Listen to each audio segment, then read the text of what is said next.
You know, there once was a time, I'm thinking back now to the mid-'80s, when there was a pretty impressive sampling of small displacement two-stroke sport bikes available here in Canada. I'm talking Suzuki RG250, Yamaha's TZ250, and Honda's NSR250. But then, with the push to adopt four-stroke racing in the early 90s, the 600s really took flight, and the nifty 250s all but disappeared. Well, fast forward some 20 years, and all I can say is thank goodness for Kawasaki. At least someone remembers the 80s. Case in point, the new Kawasaki Ninja 250R. At the heart of this puppy is a liquid-cooled four-stroke parallel twin, sporting a pair of 30mm CV carbs and a 2-in-1 exhaust system. After that, old school's out because this Ninja's also got two catalyzers for reduced emissions.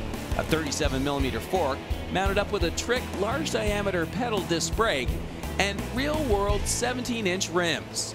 Man, I have to say this Ninja certainly looks good standing still, but can it run with the big dogs? Well, here's this week's guest road tester, Tamara Morin. Well, now you've been riding for 6 years and you've put a lot of miles on that Bandit of yours. Yes. What did you think when you first picked this bike up from Kawasaki? What was your very first impression when you saw this? Actually, I was quite surprised at the look because they told me it was a 250. So when you think 250, I wasn't necessarily thinking super sport look. Right. It's very, very close to the ZX-10. So I don't know, I was very shocked that it was such a good-looking bike. It doesn't look like a pocket bike, which is more the scooter style, smaller bike that I was imagining. Yeah, it's certainly not a baby bike, or it looks, I would say, almost like a 600 in terms of its size, right? Absolutely, absolutely. I really enjoyed the fact that even though it's a 250, I was able to feel quite comfortable on it. 333 pounds was easy to maneuver for myself, right, on my own, out of the garage, into the corners. It just comfortable. It made me feel very confident and stable being able to actually have both feet firmly planted on the ground. Right. Now let's not forget, it's a 250cc That's motorcycle, right. so we know it's not going to be a barn burner, but still the horsepower number is fairly impressive. What did you think of the power?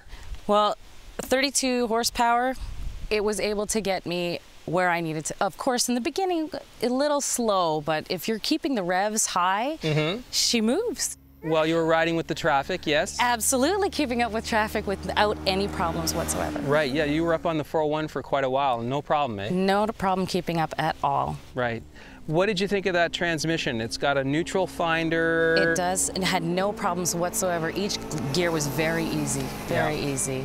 Now notice it's a cable actuated clutch and it's not adjustable, so how did you find using that clutch? I did find that the clutch was a bit far, so it only catches at the very end of the actual movement. So I found it a little bit difficult, but you get used to it. It's not unmanageable. Right.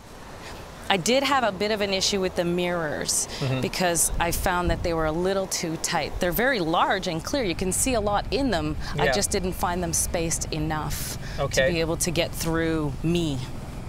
Okay. Brakes, it's got a single disc up front. What about the braking? Braking was actually very good. It wasn't an instant stop where you feel like you're going to fly over the handlebars, but definitely nice, smooth feedback and responsiveness whenever I went for either the back or the front brake. Now this is clearly a bike that's aimed at entry-level riders or riders that are a little bit shorter in the inseam. Sure. It's priced accordingly. What about the fit and finish? Do you think it's a good motorcycle for the money? Oh, absolutely. Like I said, when I first saw it, I was absolutely pleasantly surprised that this did not look like a 250cc. So as far as I'm concerned, it's beautiful. It's obviously Cowie green, and it looks fabulous.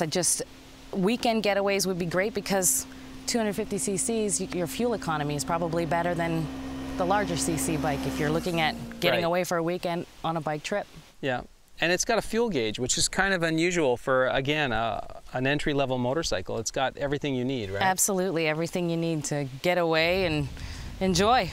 So was there anything that disappointed you or anything that you would be concerned about? Well, I think other than the actual mirrors being a little too close for me, I think that overall this is a really fun bike. It's a great price point, great vehicle, great fuel efficiency. So I think it would be really great for somebody who'd really like to get on if they're considering changing their vehicle or whatnot. I think this would be really great for them. Okay. Well, it looked like you had some fun today. I did. Great job. Thank you very much. Thanks for coming down to the county. My pleasure.